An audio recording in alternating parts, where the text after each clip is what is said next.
For the people of Sumatra, Indonesia, the floods in November 2025 felt like a second tsunami, a reference no one in the region used lightly due to how traumatic it was. But for the people affected, the government's response was the greatest catastrophe. Lihat kami di sini, penduduk yang menderita ini. Bukan kami saja, tapi kami sangat berharap kehadiran bapak-bapak, pemerintah dan seluruh aparat untuk datang mengeksekusi kami dari sini agar kami bisa diselamatkan karena tempat kami ini masih darurat longsor semua, Bapak. Lihatlah kondisi kami di sini, sangat menderita. Saudara-saudara kami semua menderita. Tolong kami, Pak. Tolong kami, selamatkan kami dari bencana ini. Mohon pertolongannya. Lihat semua kami menangis. The annual monsoon season is expected to bring weeks of constant rain and flooding, which is a recurring phenomenon in Southeast and South Asia. But in late November 2025, the conditions in the Indian Ocean were already unstable, as sea surface temperatures were sitting 0.2 degrees Celsius above the 30-year average during the most intense 5 days. A number that looks tiny, but enough to pump extra heat into the developing storm systems. And without the 1.3 degrees Celsius in global mean temperatures, those sea surfaces would have been roughly a degree cooler, which means the storms would have had far less fuel to reach their devastating intensity. That extra atmospheric fuel contributed to the formation of not one, but 3 cyclones in quick succession with combined moisture and winds strong enough to force massive orographic rainfall into several mountain ranges. And one of the hardest hit was the Barisan Mountains in northern Sumatra, Indonesia. Cyclone Senyar made landfall in Thailand, Malaysia, and the northern parts of Sumatra on November 26th, followed 2 days later by Cyclone Ditwa in the eastern part of Sri Lanka. The third one, Cyclone Koto, formed in the South China Sea and went on to affect parts of Vietnam and the Philippines. The impacts of all 3 storms were intensified because river basins in many of the affected areas were already near capacity after weeks of earlier rain due to the annual monsoon season. By the time the script of this video is finished on December 21st, the combined death toll from the flooding and landslides had passed 1,700 people across the affected areas. Among all the affected places, the island of Sumatra is the one that stands out for all the wrong reasons. This island has recorded more than 1,000 fatalities, and the damage is estimated to cost over $3 billion to repair according to Reuters. Yet somehow, this is also the place where the scale of the disaster was downplayed by the government. The initial responses was out of touch. So out of touch that people in Aceh and some parts of Sumatra started openly discussing independence from Indonesia. Kami menegaskan bahwa penerapan bencana nasional bukan hanya kebutuhan administrasi, akan tetapi kewajiban negara untuk menjamin keselamatan masyarakat. Petisi ini kami sampaikan sebagai bentuk kepedulian, solidaritas, panggilan hati nurani rakyat Aceh dan Sumut. Aceh dan Sumut tidak boleh dibiarkan berjuang sendiri. Negara harus berdiri selamatkan rakyat, tetapkan bencana nasional, dan buka akses bantuan internasional. Hari ini tanggal 16 Desember tahun 2025, dan sebagai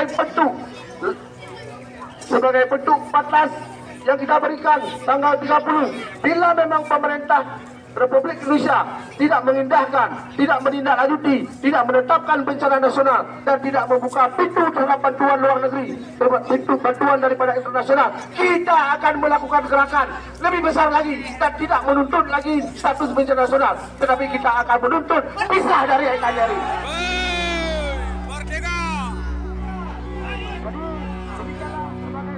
One of the moments that pushed public anger over the edge came from a statement by Mr. Suharyanto. As the head of Indonesia's National Disaster Management Agency, he stated on November 28th, just 2 days after the storm made landfall, that the deadly Sumatra floods weren't as severe as they appeared on social media and that only one region was severely damaged. This statement was contradicted a few days later by Aceh's own governor, Mr. Muzakir Manaf, who stated that several villages had been entirely swept away and described the situation as feeling like a second tsunami. No one in the region uses this reference lightly due to the profound trauma of the 2004 Indian Ocean tsunami, which killed about 170,000 people in Sumatra alone. And for anyone outside who saw the footage of both disasters, the comparison made complete sense and didn't sound like an exaggeration at all, as the rivers rose fast enough to become violent waves so powerful they could drag car-sized boulders down the hills. But unlike the 2004 tsunami, this time the waters carried massive quantities of large timber, not branches from uprooted trees, but piles of perfectly cut logs, and everyone could tell that this is a clear sign of wood that comes from upstream clearing, not from wild wind and rain alone. Yet on December 1st, Indonesia's Home Affairs Minister Tito Karnavian didn't claim that the logs were the result of illegal logging or corporate land clearing right away.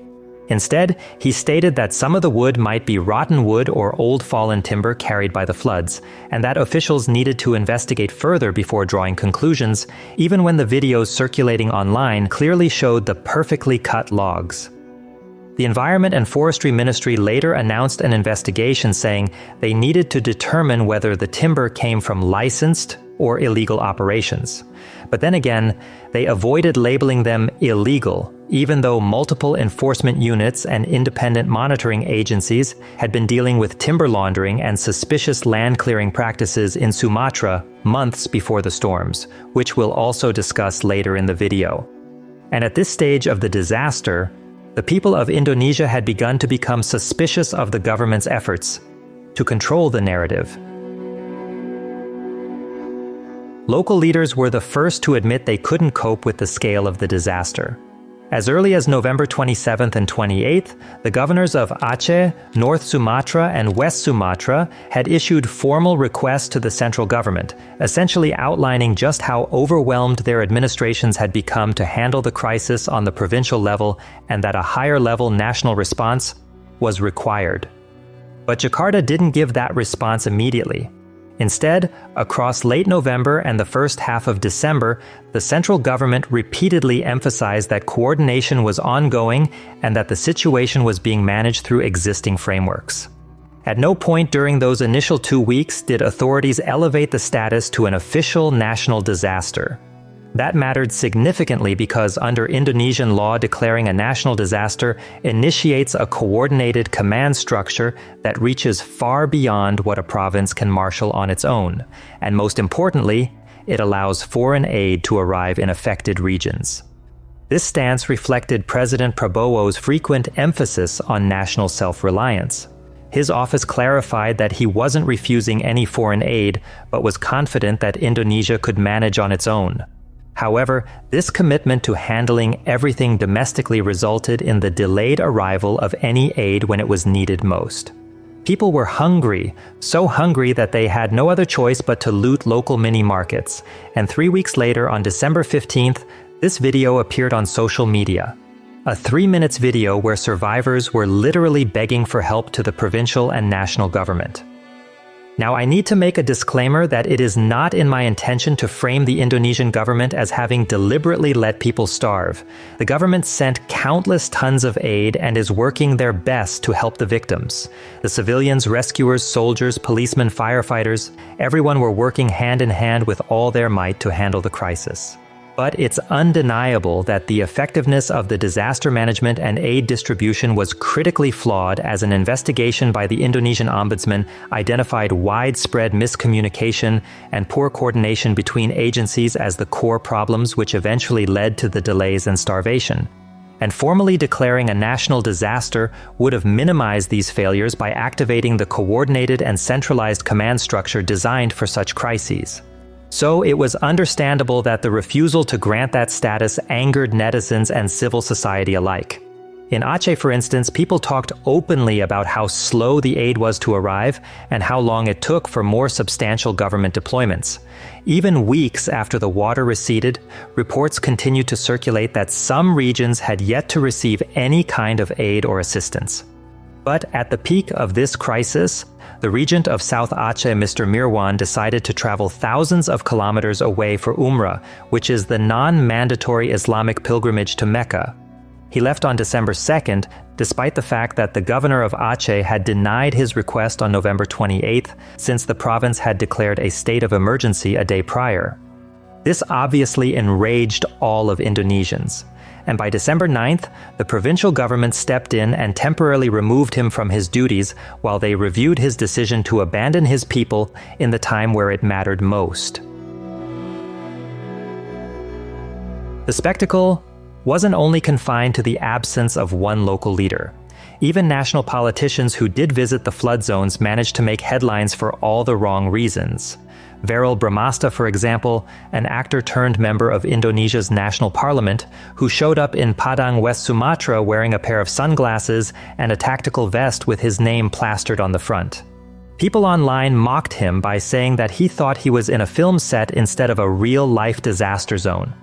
Not to mention Zulkifli Hasan, Indonesia's coordinating minister for food affairs, who showed up in West Sumatra carrying a bag of rice on his own while his aides and local officials around him didn't seem to be doing anything. The video quickly spread online and people mocked it as a classic case of pencitraan, which is a staged act meant to look good on camera rather than actually help, and commonly done by politicians or elites in Indonesia. Basically, the netizens pointed out that his team should have been mobilizing aid systematically instead of leaving the minister to carry a single bag for the cameras. And while officials were preoccupied with optics, a more practical solution came from an unexpected source when SpaceX suddenly announced that Starlink would be provided free to communities affected by the Sumatra floods through December 2025. Elon himself said on X that Starlink's policy in disaster zones is to open connectivity at no cost because charging for access during an emergency isn't a right thing to do. Indonesian authorities also later confirmed that Starlink units were being deployed and offered free of charge to affected areas. But even that brought complications. Because on X, people who claim to live in the disaster zone or to be relatives of someone living there started to share stories of them or their relatives being asked by random people to pay small fees to use the network, most likely by whoever was running the terminal at the site, maybe by local officials or coordinators nobody really knows. And all these messy, almost absurd situations eventually pushed netizens and journalists alike to start digging into why the disaster had gotten this badly managed. So they began their own investigation using satellite maps. And it didn't take long for the conversation to quickly shift from how bad are the floods to whose land did this wood come from. By analyzing public concession maps, online researchers pinpointed a handful of companies operating in Sumatra's northern and central regions. They then began accusing the government of deliberately refusing to declare a national disaster, convinced they now understood the real reasons behind it. The key to understanding the reasons was what a formal national disaster declaration would do. Under Indonesian law, only the president can declare a disaster as a national disaster. And doing so doesn't just obligate the state to release additional state funding for aid and restoration, it also subjects everything to legal scrutiny, including land ownership and concessions, along with disaster prevention responsibilities. Despite Sumatra meeting all the required criteria to be declared as a national disaster, officials maintained that the situation was being treated as a national priority without needing to formally issue that status, with the president himself claiming that the situation was improving and under control, even as it clearly wasn't. Declaring a national disaster has consequences that certain business sectors and political elites would seek to obstruct, especially those closely related to logging firms and palm oil plantation companies, as it would initiate formal investigations and large-scale audits, including environmental and land use inspections, which could expose upstream logging and plantation permits or any other corporate practices tied to political elites. So, while the central government would gain command authority and access to international aid, it would also invite intense oversight, with scrutiny that some officials and connected parties would have preferred to avoid. And after realizing this, people began naming companies and speculating about the links between upstream logging activities with some political figures, mainly driven by broader anger over environmental mismanagement and long-standing conflicts over land concessions in Sumatra. One company that repeatedly came up was Toba Pulp Lestari, which was already being the subject of criticism from local leaders and environmental advocates over deforestation and its role in environmental degradation. The public debate intensified because figures like North Sumatra's Governor Bobby Nasution had publicly confronted the company over its environmental impacts, and on November 24th, just 2 days before the storm made landfall, he suggested that the company's license be revoked. Then, on December 4th, a viral Instagram post by Yudo Achilles Sadewa, who is the son of Indonesia's finance minister, also singled the company out as responsible for the floods. This post triggered a massive wave of online speculation where people assumed that there must be a connection between the company and some influential figures. Luhut Binsar Panjaitan was a name that repeatedly surfaced. He's a senior political figure and chair of the National Economic Council, and his name came up simply because he's a powerful North Sumatran political figure involved in many large projects across Indonesia. So as TPL became the focus of public anger, these speculations naturally turned toward figures with the biggest footprint in the region. As of now, however, there is no public evidence that he has any direct involvement with the company, and on December 4th, Luhut's office issued a public denial, calling any suggestion of his ownership or involvement with the company as incorrect and unfounded. The debate over responsibility, whether proven or not, eventually forced a painful national conversation about the consequences of decades of reckless forestry and land use policy. The forests of Sumatra and other major Indonesian islands have been under pressure for a very long time.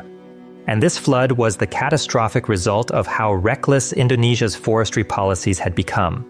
Explicit activities such as palm oil plantation expansion, mining concessions, and both legal and illegal logging had steadily reduced tree cover over the years, especially in the upstream areas feeding rivers in Aceh, North Sumatra, and West Sumatra. So when Cyclone Senyar hit the Barisan mountain range, there wasn't enough forest to slow down the water. Tesanilo National Park in Riau is one of the clearest examples. It was designated as an 81,000-hectare protected area and was supposed to be a refuge for Sumatran tigers and elephants. Remember the man who carried a bag of rice for the camera? He was the Indonesian Minister of Forestry back in 2013, and when Harrison Ford filmed a documentary series titled Years of Living Dangerously, he found out that only about 12,000 hectares of viable forest remained inside the park. In the last 15 years, 80% of the forest has been commercially exploited. We were in Tesanilo National Park. Okay. It's not funny. Yeah. It's not funny. Only 18% of it remains. What have you done? Saya baru lihat terkaget. Kami tiap hari untuk mencoba menyelesaikan persoalan. Kami baru. Field reporting by WWF Indonesia and long-term coverage by Mongabay also confirmed the same reality, that vast areas of the park had been converted into plantation plots and illegal smallholder clearings, even though the land was technically protected. That sort of landscape transformation alters the entire way water interacts with the soil. Hydrologists use a measure called the runoff coefficient to describe how much rainwater soaks into the ground versus how much runs off the surface. Since rainforests have deep roots and a thick litter layer, they often have runoff coefficients in the range of 0.1 to 0.2, meaning most rain can be absorbed. But once a forest is replaced by crops or plantations, that number can climb toward 0.9, meaning nearly all the rain runs straight downhill into the river. Academic hydrology studies on Indonesian watersheds have repeatedly shown this effect in degraded tropical landscapes, including research published in journals like Environmental Management and reports by Indonesia's water authorities. And the scale of land conversion across Sumatra is not trivial at all. Government audit summaries cited in legal and investigative reporting indicate that millions of hectares of oil palm plantations now stand inside areas officially classified as forest without full procedural approval. One frequently cited figure in NGO reports and Indonesian media estimates that area to be around 3.3 million hectares of oil palm in zones that should have been under strict land use controls. Much of this land lies in central and eastern Sumatra, above river basins that would later flood in late November 2025. Environmental organizations like WALHI, which is the Indonesian Forum for the Environment, had even taken this problem into the courtroom.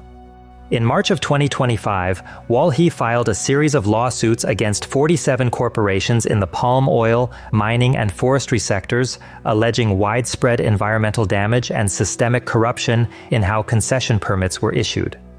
WALHI's legal filings put the alleged financial impact of this damage into tens of billions of US dollars, where the organization positioned its effort as a challenge to the corrupt alliance of corporations and politicians who control Indonesia's land and forests, including its policies that govern them. This history explains why the floodwaters behaved the way they did.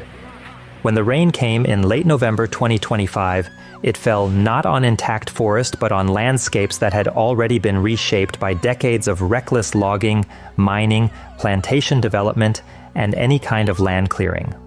The trees that once slowed and absorbed rain were gone, and the soil that once held water like a sponge was compacted and exposed, resulting in higher runoff that made rivers burst their banks faster. But even as Sumatra was drowning, and tens of thousands of people in Aceh, North Sumatra, and West Sumatra still not getting enough reliable aid, Indonesia's presidential office on December 2nd publicly reaffirmed a $1 billion pledge to the Tropical Forest Forever facility. And even though the original pledge was made a month earlier in early November at the COP30 climate conference in Brazil, the December reaffirmation highlighted the commitment again for a global forest fund abroad. Not as a domestic forest restoration plan, not as an immediate intervention to prevent floods at home, without ever laying out any concrete steps to address the degraded forests within its own borders that helped make these floods so destructive.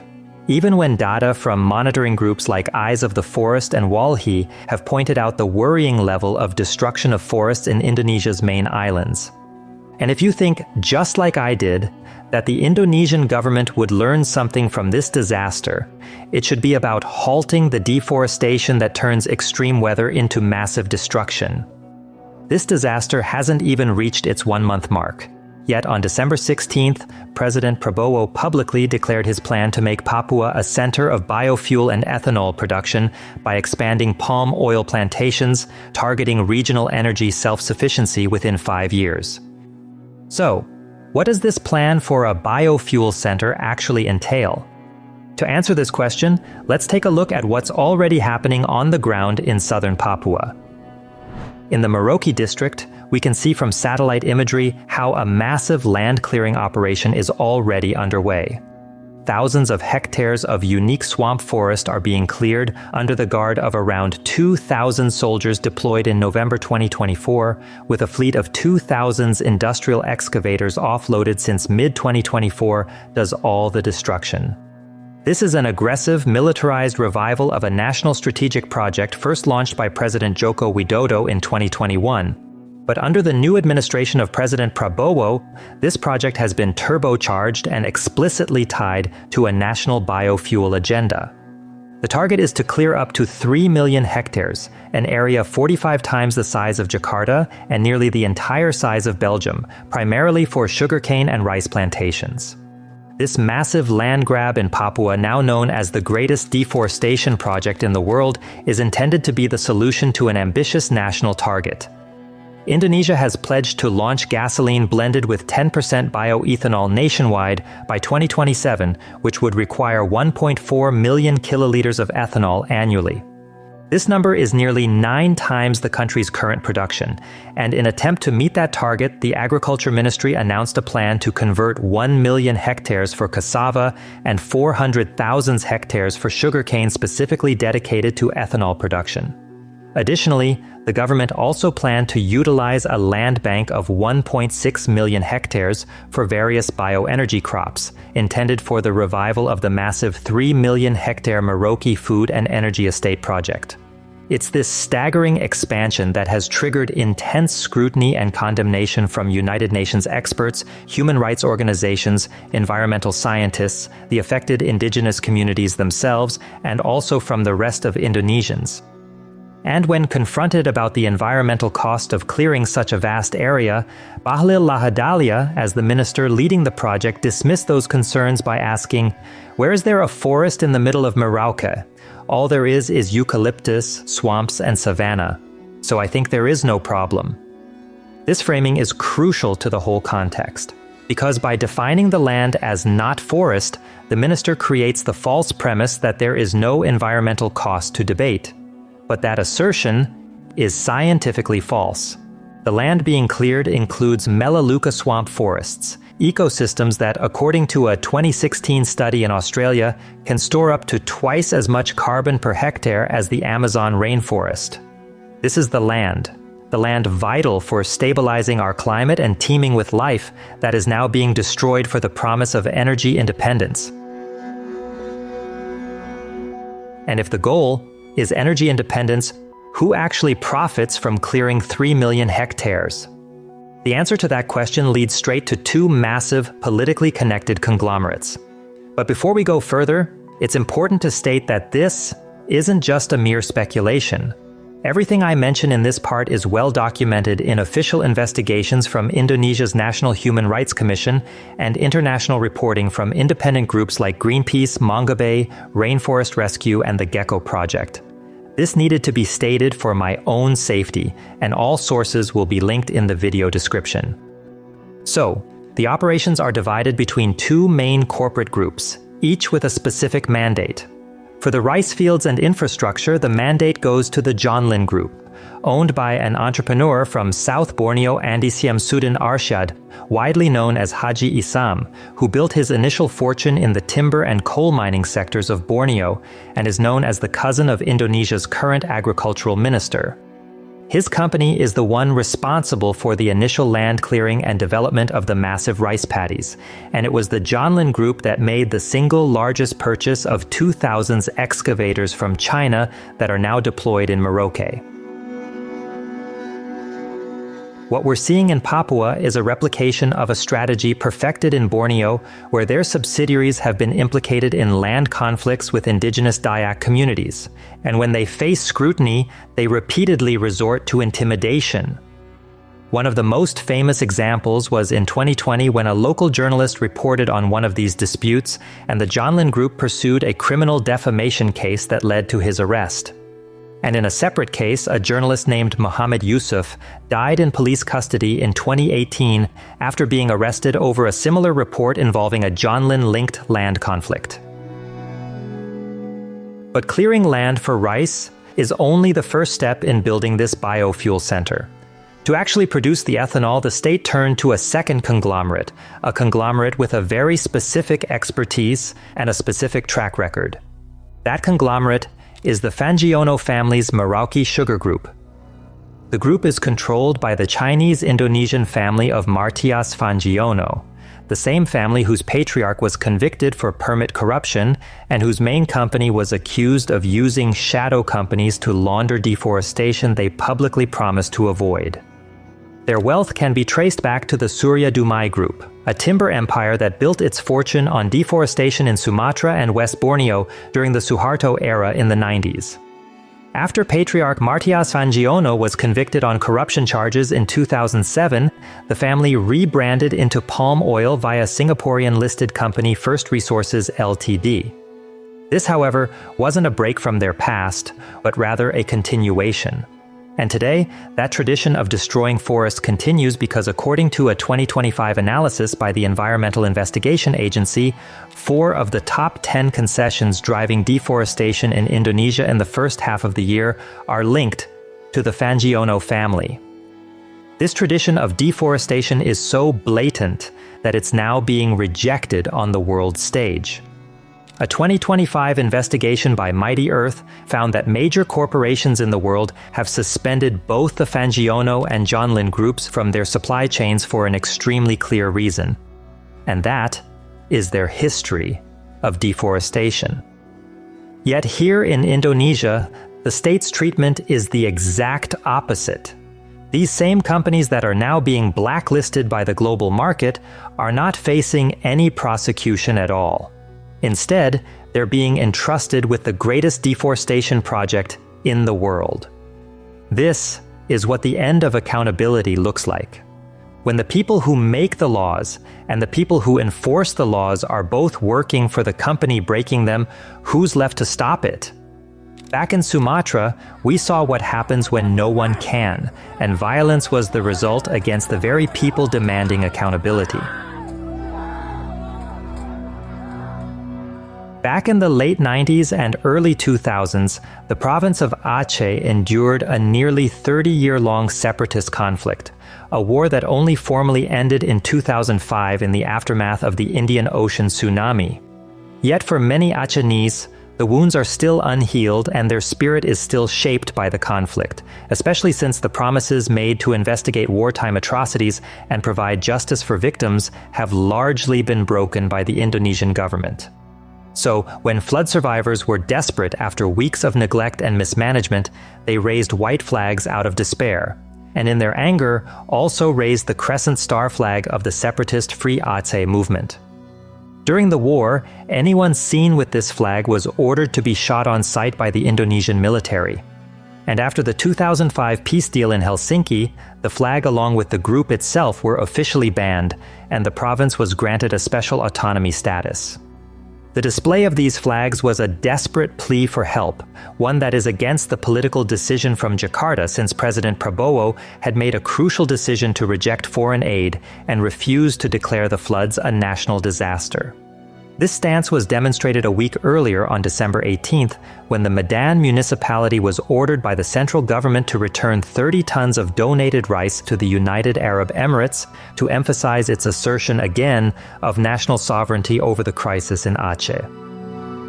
The clash was inevitable on the 25th of December when a convoy of 9 vehicles was heading north to deliver clothes and food to survivors with white flags and the old banned crescent star flag tied to their cars. And because of this, they were stopped at a military and police checkpoint under the official order to confiscate the illegal flags.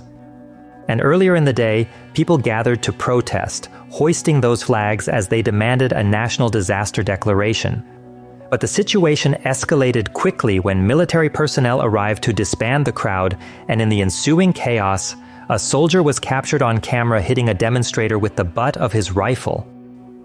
Reports indicate at least 5 civilians were assaulted, with one of them suffering a head injury that later required stitches.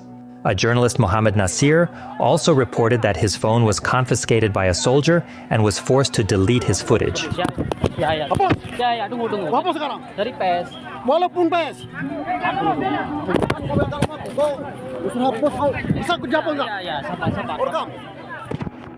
The official military spokesman stated the friction was spontaneous and erupted only after the crowd pushed and assaulted some officers, including a local police chief and commander. The Indonesian military firmly denies any planned or intentional violence against civilians, depicting their actions as a lawful response to a volatile situation. However, this narrow focus on the moment of friction obscures the real, enduring conflict because what happened in Aceh is just part of a systemic pattern where the Indonesian state deploys its security forces to enforce control and silence dissent instead of protecting its people. Nowhere is this pattern clearer or more devastating than in Papua. For the indigenous Papuan communities like the Marind, Maklu, Kimaima, and Ye peoples, this corporate state project feels like a declaration of war on their very existence, and the mechanisms of this repression are also very well documented. Jacinta Moywen, for example, an indigenous woman from the Moywen clan, testified that her land was cleared without her consent. When South Papua governor visited her area in September 2024, she asked, and I quote, "Where should we look for food? There's no more place for us to look for food, to send our kids to school." Then, in October 2024, she traveled 3,700 kilometers away from her home in Merauke to Jakarta for the first time. She stood outside the presidential palace. Then she asked the state about this heartbreaking question. Where will we eat from? Our nature is already destroyed. The birds in the sky, even the creatures under the earth have all vanished. What will we become? You might as well consider us dead. This was her protest against the food estate project that was clearing the forests her community depends on for everything. The UN Special Rapporteurs and an investigation by the Gecko Project also reported that soldiers on the ground often tell villagers they have to acquiesce to the project. Think about this exact phrasing. It's essentially an order backed by force, and legally, this amounts to a violation of a fundamental right, the right to free, prior, and informed consent. That consent was never sought, and it was never given. Vincent Quipalo is a 67-year-old elder of the clan of Quipalo, which has a 1,400-hectare territory that was formally recognized and protected by the state through a decree issued by the Regent of Merauke on December 2024. This land is the source of life for the indigenous people, a source of livelihood which has sustained their lives for generations since the time of their ancestors. But a sugarcane plantation company operating under the central government's Merauke Food and Energy Estate treated that decree as if it didn't exist. As stated by their group's advocate Mr. Asep Komarudin, the company entered the clan's legally recognized territory and began clearing their customary forest, including their food plots and hunting grounds, and even razing their sacred sites, all without any negotiation or approval from Vincent. Vincent also added that on December 11, 2024, not long after he refused to sell the land for $18 per hectare, he was confronted at his home by 5 machete-wielding men who also called his family stupid. A larger group returned with machetes the next morning threatening to kill him. He suspected the men who threatened him were from a neighboring clan that had already accepted the same $18 per hectare deal that his family refused. Indonesia's National Human Rights Commission has investigated and found that this project violates at least 5 fundamental human rights: the rights to land, the rights to a healthy environment, the rights to food, participation, and, critically, the rights to security. The Commission stated that the massive military presence in Papua heightens the fear of intimidation or violence and causes psychological distress among indigenous people, which leads us to the next inevitable question. If the state allows this to happen against communities in their own ancestral lands in an isolated area, what precedent does that set for critical voices in the cities? If this is the price for standing in the way of a national project in Papua, what signal does that send about the safety of those who dare to criticize the state in open spaces like social media? Because as 2025 drew to a close, a new pattern of terror emerged, now targeting activists and social media influencers who were vocal in their criticism of the government's disaster management and its role in environmental degradation.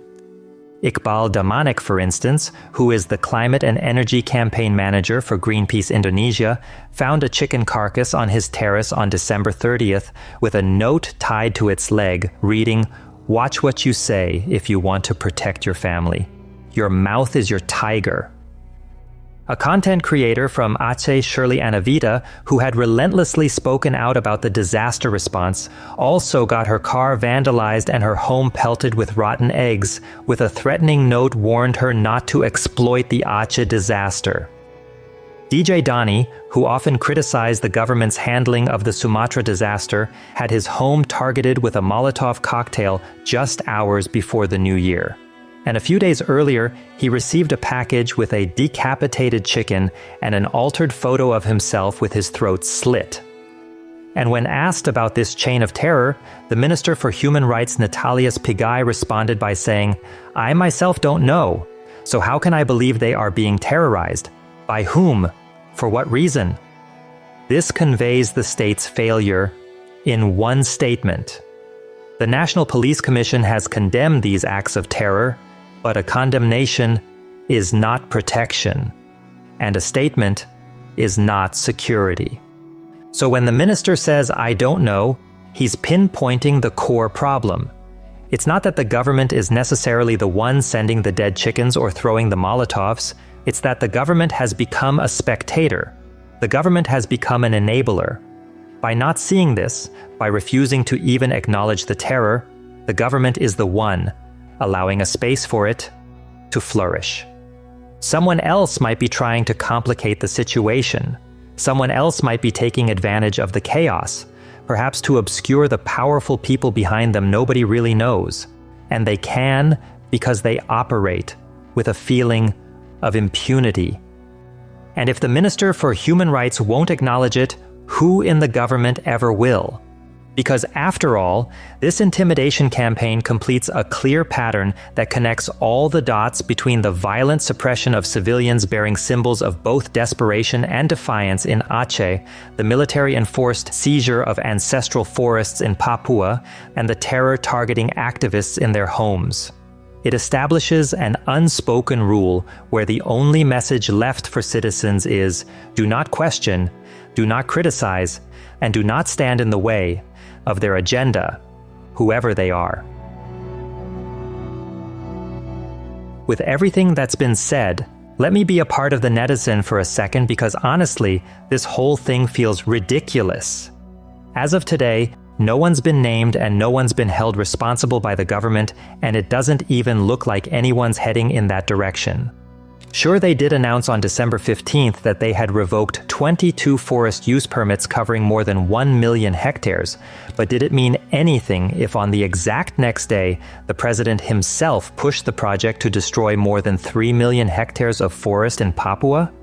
They didn't even have the audacity to name the companies behind those 22 permits, so how would they expect us to believe that this wasn't just another political shitshow? There isn't even a national disaster status when it clearly deserved one.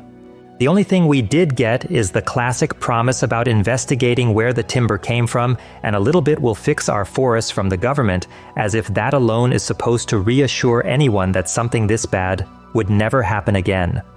Based on my own experience dissecting the official Kanjuruhan report for our previous video, and also dissecting all those articles related to the deforestation in Indonesia, I highly doubt that this promised investigation would be transparent as well.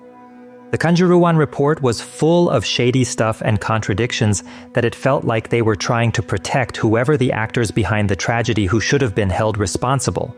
I mean, if they couldn't even figure out whether Gate 13 was open or not when dozens of people were literally crushed to death behind it, how are they going to handle something on this scale with full transparency? And I believe my suspicion isn't baseless at all, especially after I found out that many Indonesians also believe that the real justice for Kanjuruhan tragedy had not been delivered at all. I always held the hope that every victim of every disaster would get the justice they deserve. And I believe you do too.